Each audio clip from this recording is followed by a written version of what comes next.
President, I know that you followed the development in Sweden closely, especially when it comes to immigration politics. Now that you spent some time with our Prime Minister, how do you view Sweden in general? What is your take and also on our immigration politics?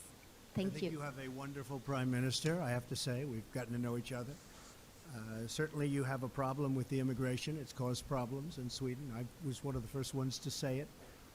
I took a little heat, but that was okay, because I proved to be right. Sir. Mr. Yes. Prime Minister, last year you criticized the president for drawing a link between immigrant crime and the recent arrivals of refugees. This week, one of our own flagship papers, the New York Times, actually profiled a link between hand grenade violence and immigrant gangs in your country. Do you stand by your criticism of the president?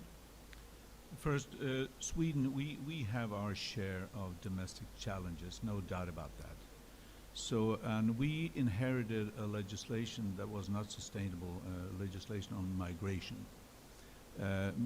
which meant that in 2015, we received 163,000 refugees seeking refuge. Bear in mind, we're a country of 10 million inhabitants, so that was a lot. 70% of them came from September to December, which meant it was a dramatic increase. We changed the legislation, so now we have decreased the number of refugees entering Sweden, and we're also putting pressure on the other European Union countries to take their share of the responsibility. This is not a responsibility for 1, 2, 3, or 4 countries. It is a shared responsibility. We're working with that now within the European Union. And we of course, we also have problems with crime, organized crime in Sweden, shootings. But it's not like you have these no-go zones.